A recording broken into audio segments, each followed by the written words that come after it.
Spirit contact is one of the oldest human practices, and working with ancestral spirits is often considered the safest entry point for beginners into occult work.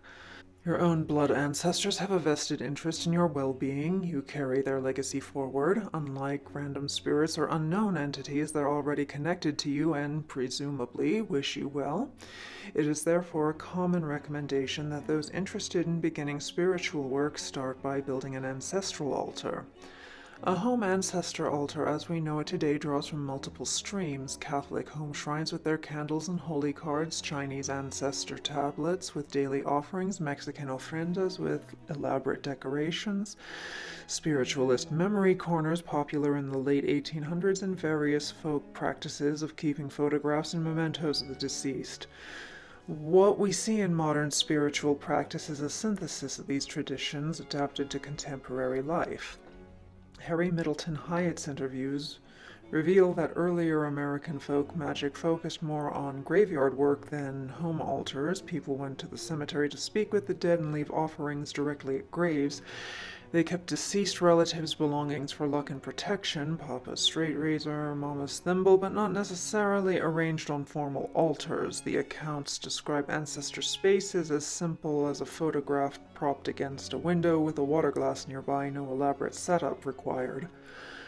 The elaborate home ancestor altar with prescribed offerings, specific colors of cloth, and regular feeding schedules appears to be largely a 20th century development, gaining popularity through the American spiritualist movement and later reinforced by increasing exposure to various world traditions where ancestor veneration is central. Since, though certain people hate to hear this, America is a melting pot of traditions, and you're not following an unbroken ancient practice in the first place, you're free to work with what makes sense for your circumstances. Setup: a stable surface, dresser top shelf, even a TV tray, a cloth covering if desired, any clean fabric works.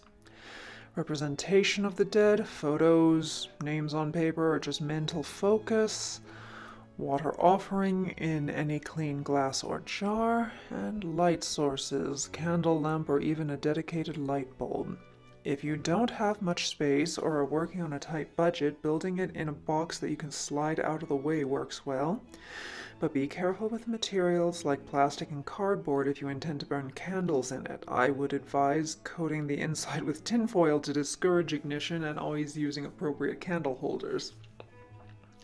Some home altars use electric or battery-operated lights in lieu of candles. For water vessels, jelly jars were traditionally saved for this purpose across the rural South and Midwest. Mason jars, thrift store glasses, or any clean container works. Change water weekly or when it clouds. Have pictures of your ancestors if available. If there are none to be used, try generic images of people you imagine your ancestors might have been like, or even in Dia de los Muertos style images of skeletons or ghosts. I've been ridiculously poor, and so I know it can be a struggle to get offerings sometimes. Plain water is perfectly acceptable. Other options that are budget friendly: foods. Small portion of your meals served before you eat. I personally enjoy the ancient Greek tradition that inedible parts such as bones and gristle are devoted to the gods and spirits, while the humans make use of the remainder. Coffee, especially if they drank it. Bread or crackers, basic sustenance. Hard candies, won't spoil or attract pests.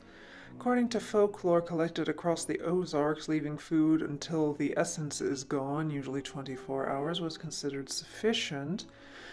Disposal methods varied: burying, leaving at crossroads, throwing in running water, or simply disposing respectfully with acknowledgement. Scents. Tobacco, especially if they smoked. Loose tobacco is cheap. Incense, from the dollar store if money's tight. Fresh flowers or greenery from outside. Personal items. In addition, any ancestral items you have that have been passed down can be added to the altar. I have my great-grandfather's homemade awl, for instance. The most important element costs only time and attention. Daily acknowledgement, even just "Good morning, ancestors," keeping the space clean, regular water changes, telling them about your life, asking for guidance when needed. But you may ask, what if I don't know my ancestors? You can work with those who came before, in general, ancestors of place, like previous residents of your land, or ancestors of spirit, those whose work inspires you. How often should I tend it? Consistency matters more than frequency. Weekly maintenance is better than daily practice that gets abandoned. What if my ancestors weren't good people? You can choose to work with only those you wish to connect with, or focus on more distant ancestors whose names you may not even know.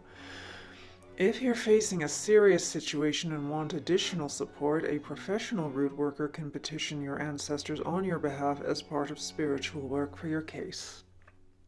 The end.